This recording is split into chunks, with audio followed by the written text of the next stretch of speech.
So I'm going to rush through the introduction a wee bit. So there are very few people who need no introduction. Dr. Nag is one such person. He started life as an engineer, studied in Canada after he completed his engineering degree in the Indian Institute of Technology in Delhi. And he served a very, very small amount of time in a bank in Canada. But then investment banking, which was coming up, perhaps was not for him. He went to the London School of Economics and Political Science, where he was a student of a certain Dr. Amartya Singh, who would later go on to get the Nobel Prize in economics. From there, Dr. Nag decided that international development was what he was more interested in. He started looking at Asia, and slowly and steadily, a small bank called the Asian Development Bank caught his attention. Dr. Nag, for 30 years, served in the Asian Development Bank in various positions. He was the head of mission in a certain place. He was responsible for the Mekong project that ADB was doing. And he ended his career as the Managing Director General, a term that he held, also rather a position that he held for a period of 7 years, from 2006 to 2013. So 2006, when he became the Managing Director General, there was this little, problem that was just about to come up. It was the economic crisis. To run a multilateral institution through an economic crisis is no laughing matter, because everybody expects you to have an answer. Everybody is looking to you to tell them how to steer the ship. Be it a prime minister, be it a president, be it a finance minister. Everybody expects you to have the answer when they are the people who might have created the problem in the first place. So what happens is that when you are demitting office from this place, everybody comes to you and they're like, why don't you write a book? Give us what you did. And there is a real problem, because who doesn't want to write a book and then go around and become a pundit on the subject? It's a calling for some people. But Dr. Nag did not write the book then. He spent years. He came back to his first love, academia. Dr. Nag it is our honor that he's a professor, a distinguished professor at SGT University, and he's a member of the board of the Advanced Study Institute of Asia, and somebody I look up to for guidance more than once. I mean, it's more like once a week sometimes. But he's also a professor at the Beijing Normal Institute, which is a big institution in China. He served as a fellow of the National Council of Applied Economic Research in India. And through all of this, the question that he kept on coming back to is a question that somebody asked him. As a Managing Director General of the ADB, you go around giving lectures, something that all of us have done, something that some of us have heard, and something that some of us have given. I'm an economist. You can make me stand up and I can give you a policy solution. But then people actually come to you and say, okay, this is great, but how do we apply it? And he spent a lot of time thinking about how to apply it. And the result was, he wrote a book called From Here to Denmark. Now, in the book, one theme keeps on coming back. Institutions matter. Good governance matter. You have to have a convergence of all the three in one when you're talking about economic growth and development. It is our pleasure today to welcome Dr. Nag here to kickstart a 3-session, 3-day lecture series, where the first lecture, Good Governance is Good Development, Institutions Matter. And we are doing this as this country is gearing for and currently voting in one of the longest exercise in general elections. This would be the first election which is going to last for over 46 days. It's an institutional thing. And this institution, the Election Commission of India, is then going to hand it over to another institution, which is going to be your government, which is one of the 3 strands that you have under the legislature, the executive, and the judiciary. They all have to come together for governance to be good, for development to be equitable. Because it might appeal to a lot of you today, after lunch, you might be having this question, why does it matter? Why do we have to think about governance? Why do we have to think about development? Because the quality of the jobs that you're going to get after your degree is really going to depend on how good or bad your governance is or is not. Now I'm going to hand it over to Dr. Nag. Over to you, sir. Very generous introduction. And as a matter of fact, the pleasure is entirely mine, an honor to be here, because I wanted to get a block of your time, and I know all of you are very busy, to talk about these issues in some depth. So let me begin by, first of all, thanking the CEO, Anil Kumar, and the Pro Vice Chancellor, and Dr. Nishit and Dr. Khan. Great pleasure for me and great honor for me that I can be here today with you. Amogh mentioned about my time at the Asian Development Bank. And before I talk about that, I think I'll first spend a couple of minutes to tell you why the name of this book is From Here to Denmark. I should tell you that this is not a travelogue. This is not anything to do with going to Denmark. And the reason I say this, that when it was published, Amazon actually listed it for a few days under the travel category.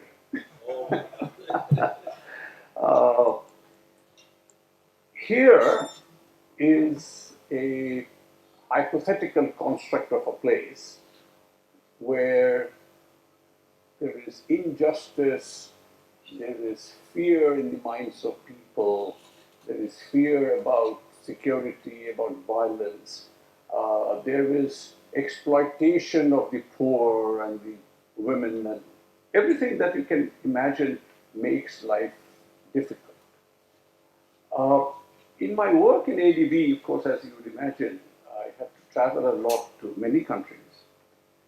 And I talked to many people who were essentially the intended beneficiaries of development, i.e. the poor.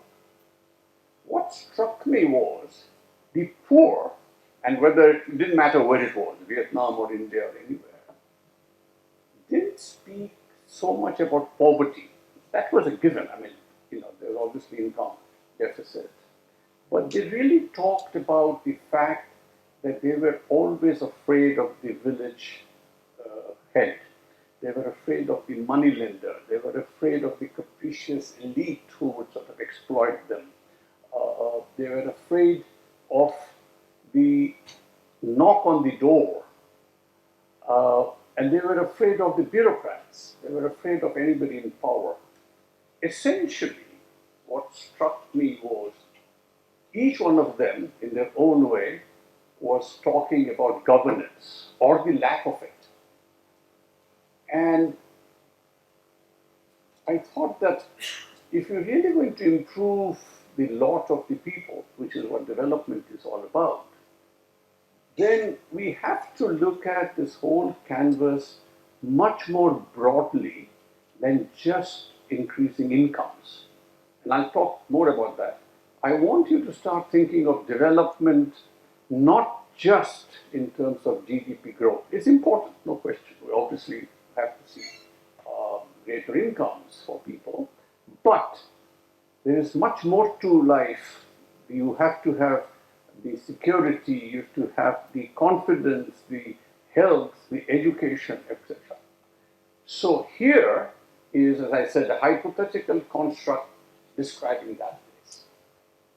Denmark, on the other hand, is at the other extreme, where governance is good, people feel secure, they go about doing their daily life without sort of fear. And of course, it is also the country. And of course, as you know, in the UN's Human Development Index or any other indicator, Denmark is very much near the top, along with other Scandinavian countries. So, in literature, Denmark is actually used as a typology for a country where good governance prevails.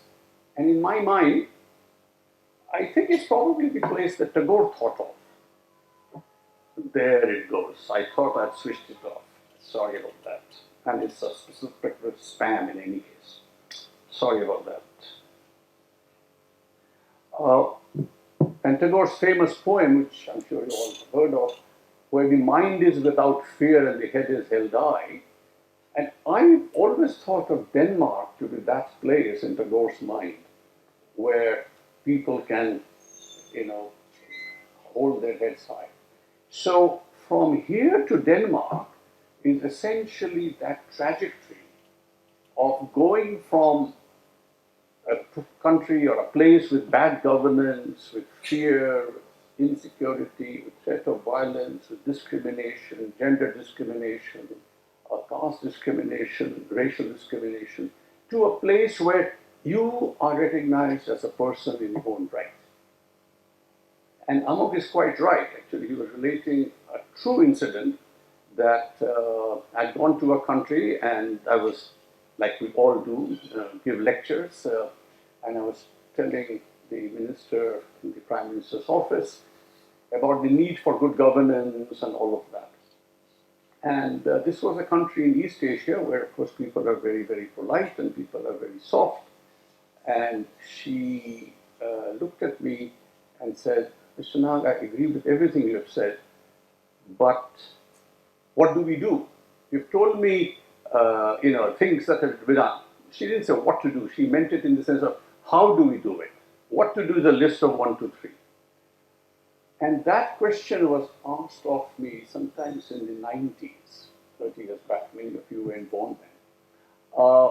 And it has gnawed at me ever since. So this book is an effort by me and my colleague, co-author of this book, Harinder Kohli, to answer that question. Not why do it, which is important, but what to do and how to do it. Okay? So from here to Denmark is that trajectory. And the answer is far from complete, far from perfect, but it's a beginning. And as I know very well, this is neither the first word nor the last word of the subject, and I'm sure many of you will contribute to it as you go along. Okay, so that sort of sets the tone for the name of the book. Let me briefly start with some concepts. What is governance? It's one of those things that everybody knows what it is, everybody feels it, but it's one of those things which is difficult to define, A, and B, governance is not something that is a recent concern of humanity. As a matter of fact, the word governance comes from the Latin word gubernare, which in turn comes from a Greek word, kubernein, which means to steer. So in a way, if you think of it, governance is a way a society steers itself, obviously for the better. And when we talk about governance, essentially it's how we agree, it's a compact in society, how we agree to behave, how we agree to deal with each other, how do we agree with how to treat each other. And if you come to think of it, even the cave people in the past must have had some rules of behavior, and I'll come to that when I talk about institutions, in which they agreed how they will conduct their society. Okay? So governance is essentially the process, a social compact of steering yourself so that you live in peace, you live, in freedom, etc. And I'll come to some of these concepts later.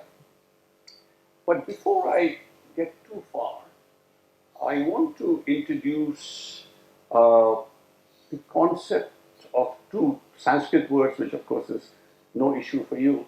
But when I give this lecture outside India, I have to explain it more. Niti and Nyaya. and I'm going to emphasize this throughout my lecture series, niti are the rules and regulations. Okay? So, in society we have rules and regulations and constitutions and what have you.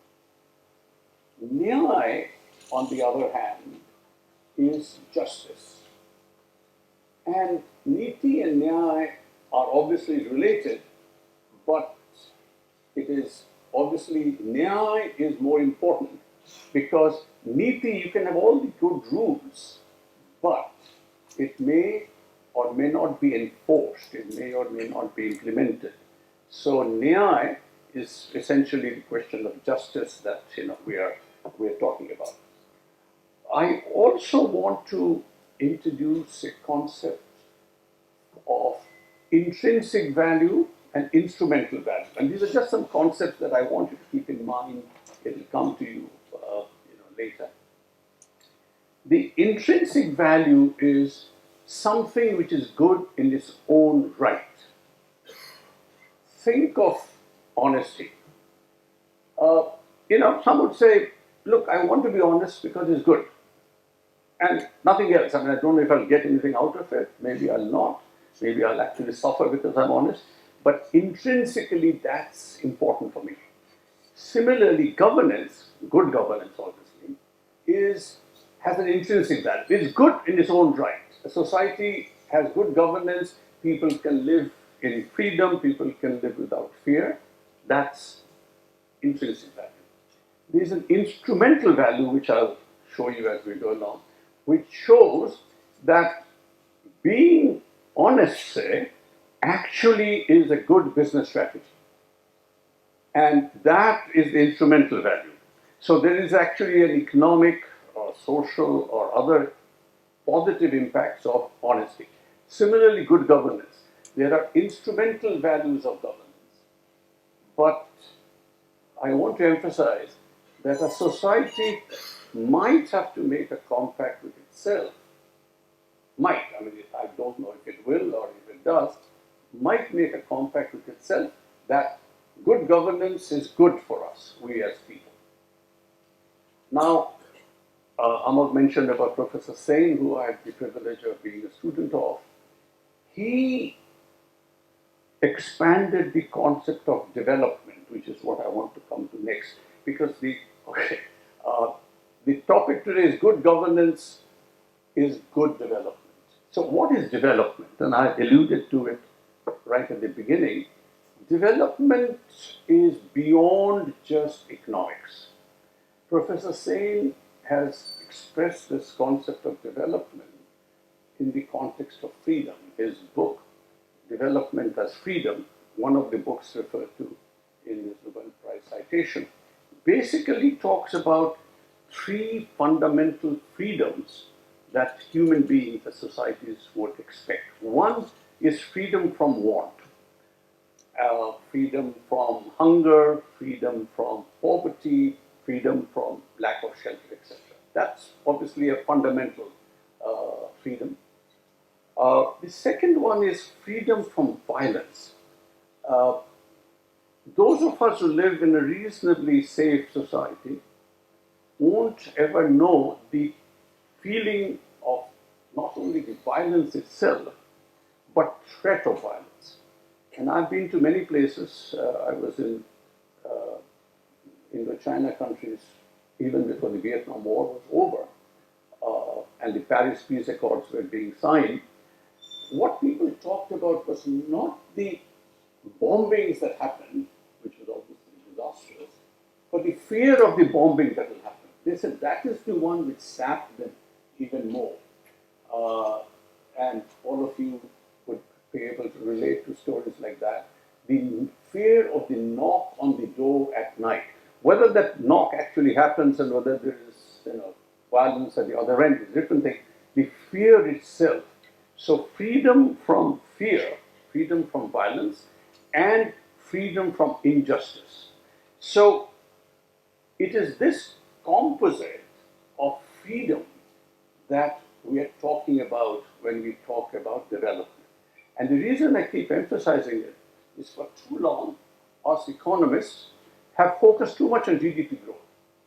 I'm all for obviously higher incomes and higher GDP, obviously, but that's not enough. We have to go beyond that, and beyond is injustice, freedom, discrimination, all sorts of social ills. And a society is not developed unless it takes care of those as well. And in a way, if you come to think of it, it is no coincidence that Martin Luther King, when he gave his famous I Have a Dream speech, he said he has a dream that people of color would be free at last. He didn't say, I have a dream that people of color will be middle income groups at last. Okay, obviously, incomes are important. So, the definition of governance does become complex because it has to cover all of these. So you can either define, not either, these are all complex, you can define it in terms of the political aspects of governance. How do you choose a government? How do you ensure it's serving you? How do you replace a government? So that's one indications of governance. The other is the legal aspects of governance, which is what are the laws, what's the constitution, what are the rules, what's the regulations.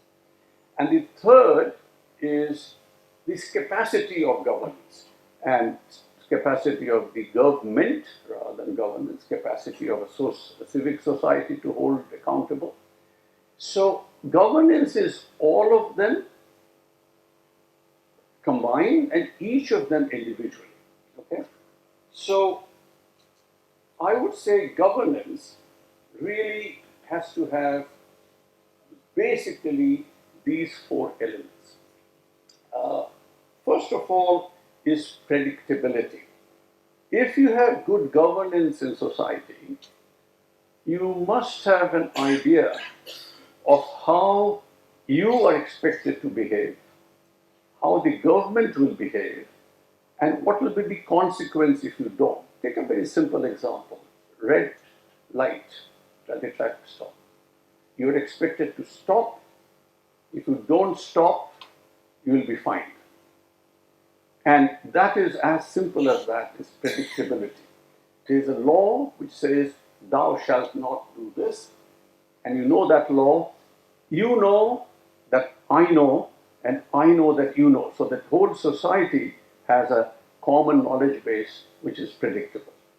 And many times the problems with poor governance happens when the laws are there, but the application of that is not predictable.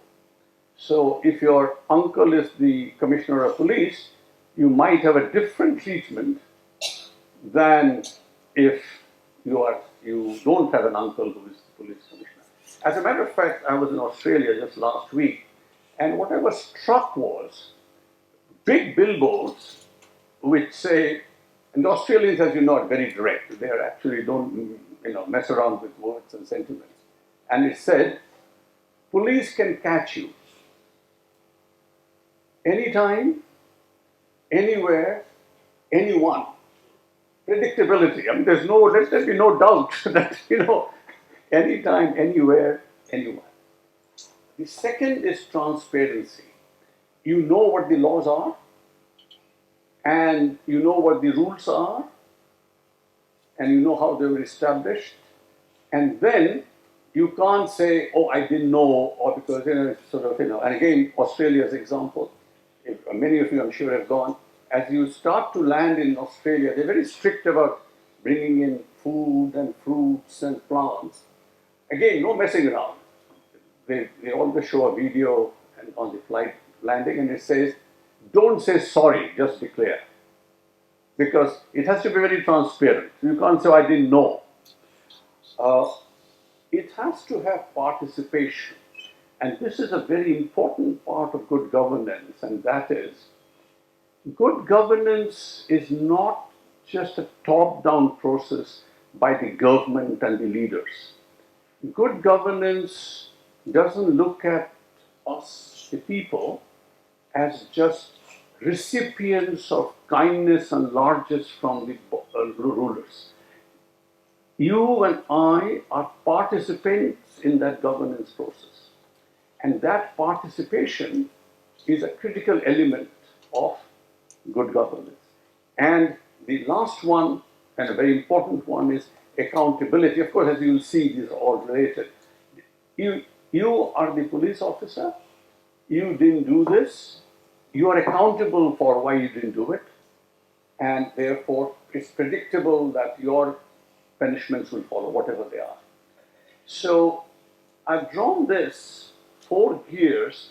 They have to work in tandem. You can't say governance is predictability or this. All 4 of them working in tandem leads to good governance. Okay?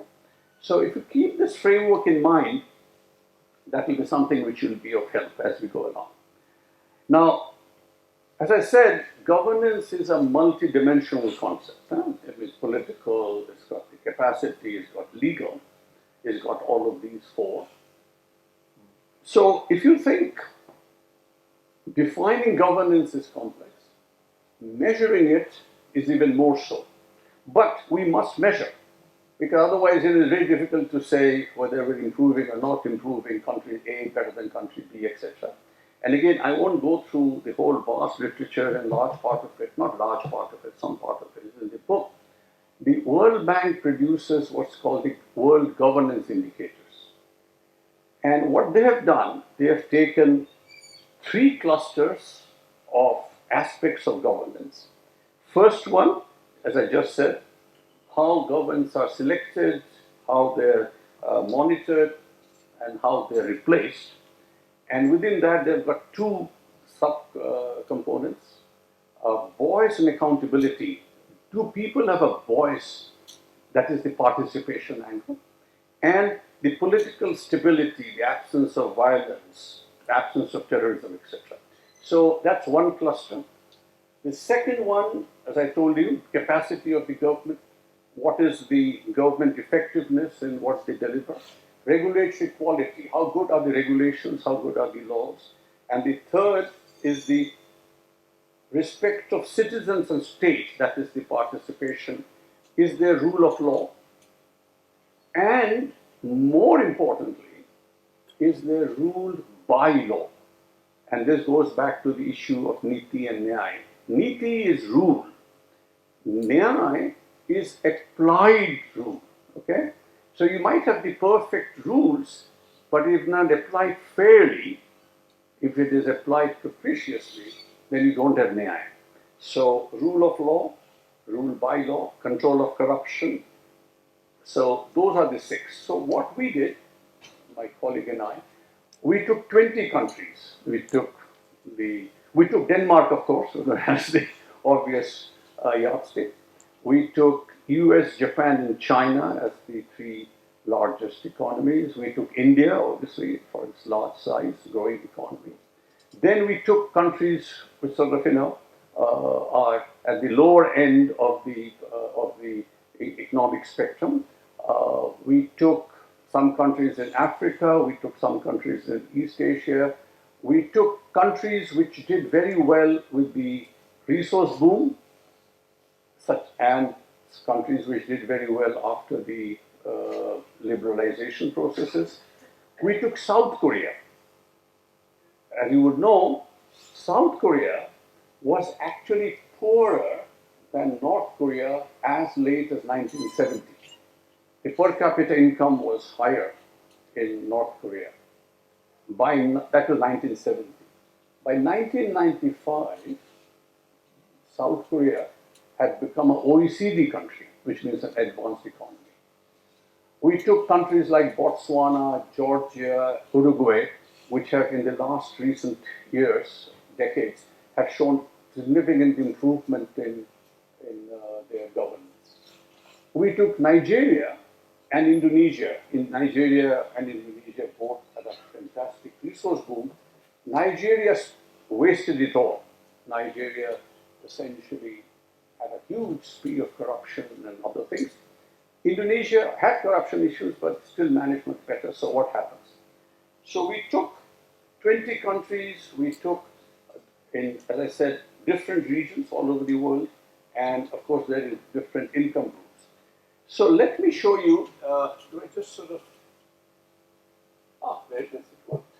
Okay. This is the, you'll see at the apex of each of those hexagons, the various measures of governance that I mentioned. Control of corruption, government effectiveness, political stability, regulatory quality, rule of law, voice and accountability. The blue one, the larger the area under the curve, the better the governance. The blue one represents the high income OECD countries. Okay? And, and the next one down is the upper middle income. Okay? The next one down is the lower middle income, and the red one is the low income countries. So we have sort of taken these 20 countries and broken them out into these 4 groups. The interesting thing is the area under the curve, area under those hexagons, is essentially a measure of good governance because this takes all the 6. Okay? And you'll see a very interesting thing. The higher income countries have better governance. Okay? And I'll take the next one, which is by region. But similar thing, these are the blue one, the outside one is North America, and then further down. Again, the countries which are richer are the ones which have better governance. Now, this raises a very interesting dilemma. This is unequivocal. And as you saw, I mean, Denmark, the OECD countries are at the top of the governance indicators. They're at the top of the Human Development Index, etc. Now, there are variations within countries. I won't go into that. For example, India and China. India scores much higher on voice and accountability. China scores better on control of corruption and stability, and low on voice and accountability. But leave those aside. This is an aggregation. So one conclusion, countries with higher incomes have better governance. So then the question is, does it mean that it is only the rich countries which can afford good governance? That's a very powerful question, because then many countries are off the hook. And what can we do? We are poor, we can't bother about good governance. So the causality is important. We know higher incomes means good governance, but what's the causality? Is it you have to be rich first and then get honest, or do you have to be honest first and then you get rich? Fortunately, very fortunately, the studies that we did, several others have done, academics, shows that the causality is actually from good governance to higher income. And as a matter of fact, higher incomes do not by itself lead to better governance. As a matter of fact, it can get worse. And we see evidences of that in countries like Nigeria or many other places. So that's very reassuring because it basically says good governance is a precondition for economic development. Because people have argued, and this was not a debate which was not settled, it was only in the last 20 years or so that this causality has been established, that, we are poor, we cannot afford the luxury of good governance. We can't bother about corruption. Corruption is a necessary evil. Corruption is grease money. What this shows, and I think this is something that now is accepted as a given, as unequivocal, and I'm taking that as a given, that it is actually the poor countries who cannot afford poor governance. Because for them, the economic pie is so small that if then it gets distributed by unfair means, it hurts people much more. Okay? So that's a very reassuring thing. Okay, so far so good. So we can see that if you have high incomes, you get to good governance. But as I said, development can't be only about economic growth. What happens to the social impacts? If a country has better governance, do they have better social indicators? Do they have better maternal mortality? Do they have better literacy or whatever? Again, very encouragingly, look at this one. This one we've already seen. This is basically, it shows better the governance, higher the incomes. I won't spend time on this, I've done that already. But look at this one. This is governance indicators and infant mortality. And again, it shows that countries which have got higher governance score, which is the one in gray, voice and accountability, and these scores are, it shows it's in mortality, not the other way around. So infant mortality is the lowest where you've got the highest governance. So it shows that good governance is actually good for social indicator, at least on infant mortality. We did one on adult literacy, and again the same thing. Higher the governance score, higher the literacy. Okay? So what is a very reassuring conclusion from this is good governance not only leads to higher incomes, it leads to better social impacts as well. Okay? And again, as I said, just an aside on corruption, I haven't spoken much about corruption intentionally because people often say good governance is lack of corruption. Very true. Corruption is obviously a very important part of good governance, or lack of corruption. Since corruption is a part, the lack of corruption is a part of good governance. But that is not enough. Good governance is much broader than just fighting corruption. It's about fighting this whole concept of freedom of want and freedom from security, freedom from discrimination. So corruption is an important part of considering good governance, but not the only one. But a point I want to make again, because this is something particularly in our country and many others, where people somehow say, ऐसे होता है. And I reject that totally. The reason is,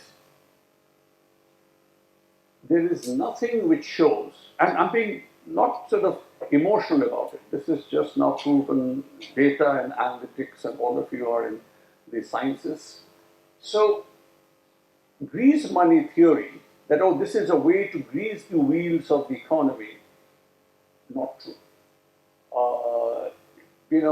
Some people say, well, there's something called cultural relativism, which means some countries are just prone to be more corrupt than others. Again, totally unacceptable hypothesis. We in India are no more genetically prone to corruption than anybody else in Denmark. So when we talk about corruption, we talk about good governance and all of that, I think at least your generation, the youngsters who will take us to Denmark, I don't think I'll get to Denmark in my lifetime. You have to accept that good governance is achievable and it's nothing inherent that, we are like that only. Okay, so this is all very well. This is all very well in terms of good governance is important, good governance leads to good development, etc., etc. But then the question comes exactly what the minister asked me many years back. So, what do we do? And the answer to that is you need strong institutions. You need institutions to deliver good governance. Now, again, those of you who are in economics will probably find it relatively easier, but it's nothing very sort of detailed anyways. Neoclassical economics that we have all learned basically have always taken the view that there is no transaction cost. In the supply-demand, markets exist, so supply and demand curve will intersect, that is the equilibrium price. And essentially the assumption there was economics is institution neutral. It doesn't matter what the institutions are. Way back in 1932, 1942, I think I may be getting the year wrong, an economist by the name of Ronald Coase's theorem that you are all familiar with, came up with the thought that no, there is something called a transaction cost. There's a cost of getting to the market, there's a cost of information, there's a cost of information asymmetry, etc. And that means that the markets are not perfect. If the markets are not perfect, that means institutions matter. And there's a huge body of literature which developed in the 70s, and then, though the work was done much earlier, called the New Institutional Economics, in which the move from perfect markets moved to understanding that institutions have an impact on the way those market transactions happen. And then the interest started. So what are institutions? Just like I said, what is governance? What are institutions? The immediate thought we have is it's organizations. SGT is an institution. SGT is an institution, but people confuse it with also being an organization. So I'll make the distinction later, but let me just say institutions are rules of the game. Remember I said society has to have rules of social compact, how they interact. And those rules of the game in which a society decides how it will interact, how it will be, social compact will be built, can be either formal or informal. Formal being there'll be laws, there'll be rules, there'll be a constitution. But increasingly people realize, and that will be something that I'll talk much more in my second lecture, that institutions can also be very informal. And for informal institutions are a function of culture, function of norms, functions of trust in society. And the informal rules and formal rules together form institutions. Let me give you a very simple example. Soccer game, football. The formal rules in football are very clear. You do this, there's a penalty kick, you do this, there's a handball, etc., etc. And if you trip an opponent, that's a foul, yellow card, red card, whatever. But there is also an informal rule that all of you have seen, under good behavior, under good governance, that even if you have tripped the opponent and actually fouled him or her, you'd actually give a hand to that person and pick him up. That's just a norm. Now that is also part of the institution of soccer. Okay? Now it takes a certain thought of what am I talking about? But you'll notice that the good governance on the soccer field will depend not only on the rules of the game, not only on the referee who sort of maintains discipline, which is the enforcement, but also the feeling of sportsmanship or the lack of it. Lack of sportsmanship, you don't pick up the player that you have tripped, bad norm, resulting in bad governance, resulting in a social compact having been broken. So I would like you to think in terms of the institutions as rules of the game. In going back to the soccer example, the rules of soccer, formal, informal, are the institutions. The players are the organizations. They're the ones who are actually interacting. Okay? Just like SGT as a university is interacting with students, with faculty, with society at large. So what does an institution do? What is the fundamental issue of institutions? 3 functions. One is commitment. Institutions give a sense of the rules and the predictability. So you know that if I say this, whether it's formal in the form of a contract or I shake hand, then that's a commitment.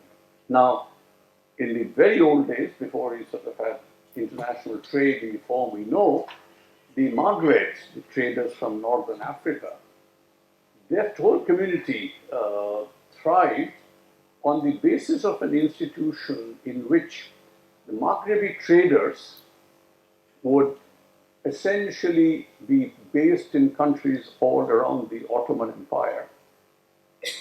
And people would buy goods from a source which has never been to, never seen. But the Maghrebi trader would take these goods and sell it there. The person who is selling it is giving it to a person who is selling it. He doesn't know whether this person is selling it for 5 rupees or 10. That person doesn't know if it's worth 5 or 10. But the Maghrebi trader's word was born. And there was a very strong informal institution. As a matter of fact, somebody has won a Nobel Prize exactly on this topic of how the Maghrebi traders developed as an institution simply on the basis of word, of commitment. Nothing written, nothing done. And quite frankly, if you think of our Hundi system, that's what it is. It may be legal, illegal, I'm not getting into that in a moment. But so that's one, commitment. The other function of an institution is cooperation. And cooperation is because we're both better off, and there's a whole host of work done on collective goods, and we've all heard about public goods and how do you manage an irrigation system where the water is going to come from the headworks to downstream, how it will be shared. And if somebody takes more water on the way, on the canal, then what happens? And there will be formal rules of how much water you can take, but more importantly, there are informal rules of ostracization, of boycott, social boycott, etc., and varies from society to society. And a lot of work has been done, including in India, just on management of irrigation systems, and particularly in Bali, where the institution, informal institutions of water sharing, was shown the reason that Bali did so well in rice growing from times immemorial. Okay? And the third is coordination. If you don't have, for example, why do we drive on the left or the right? Doesn't really matter whether it's left or right, so long as everybody does the same thing. So there's a coordination issue. And I'll talk more about it in the subsequent lectures. A very critical aspect of function of institutions is exactly that, in coordination. When we meet people, we shake hands. Why do we shake hands with the right? I mean, we command us to shake the left. It's a part of the culture, but it's also a mechanism of coordination. So that's the function. I'll just briefly speak about, Amogh, I've got about 10 minutes more? Yeah. 10 minutes, okay. I'll finish in that. Now, what are the types of institutions?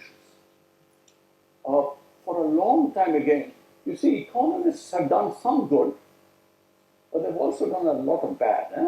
And I can say this because I'm an economist, and I know that they've done much worse things than doing good things.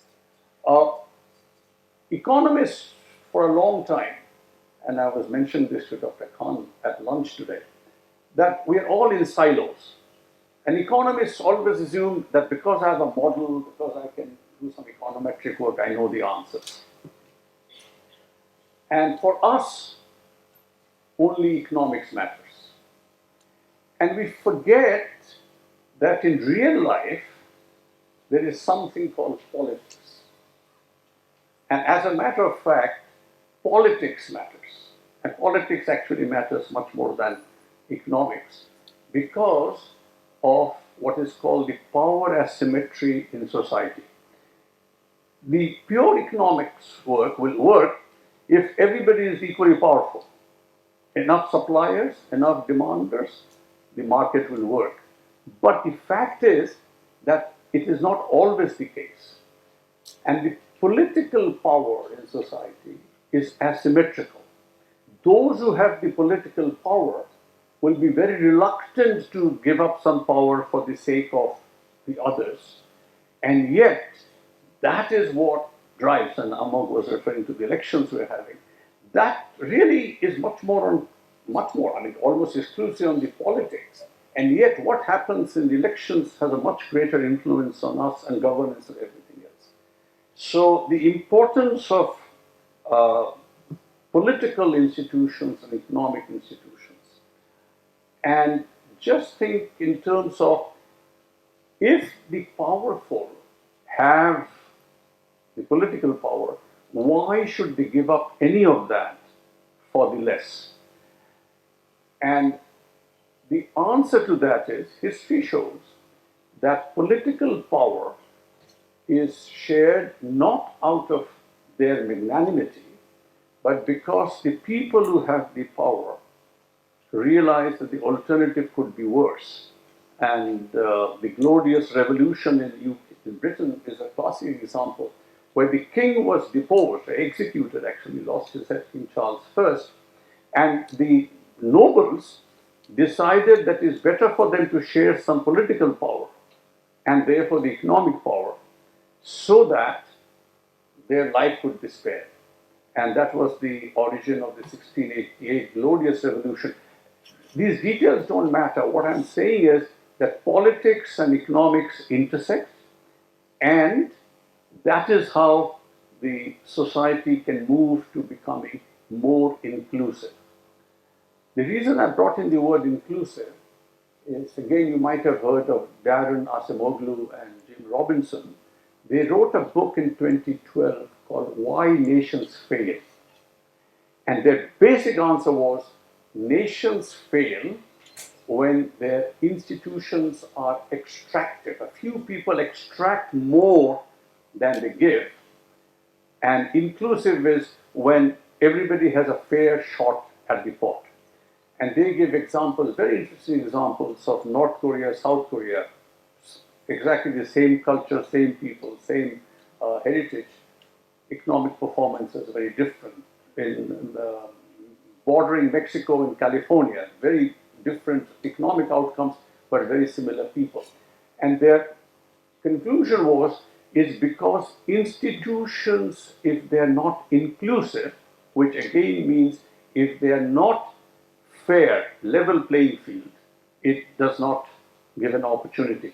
Which basically means if all of you here today are judged on anything else but your merit, the institution of the marketplace or whatever are not inclusive. Now, I know I'm not so naive as to think that those things don't matter, but by and large, an inclusive set of institutions would be one which is open to all. It's actually also called open access society. The extractive one, which is what the many of the sugar plantations in the Caribbean or the colonial institutions in India or elsewhere, where that they would extract. So if institutions, political and economic, are not inclusive, then you can't have robust institutions. If you don't have robust institutions, you can't have good governance. But again, it's a Socratic question. So now all that I've said is good governance matters. Then I've said institutions matter, and I've waxed eloquent about inclusive, exclusive, extractive. I've talked about the political and economic institutions. I've talked about Coase's theorem. But then you can rightly say, now how do I build institutions? Okay? Now, of course, one could be very lucky and have transformational leaders like Martin Luther King or Nelson Mandela or Gandhi. But a society can't wait for the possibility of such a leader. Lee Kuan Yew. If you have them, that's great. But my feeling is that that's too random an event and too much of chance to depend on that. If it happens, that's great. What I think happens is the political institutions that I mentioned, the power sharing, happens when there is demand from the bottom.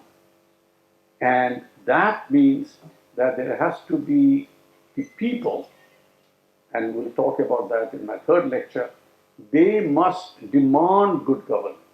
They must demand strong institutions and be willing to live with it. I mean, the rule of law and rule by law are very important.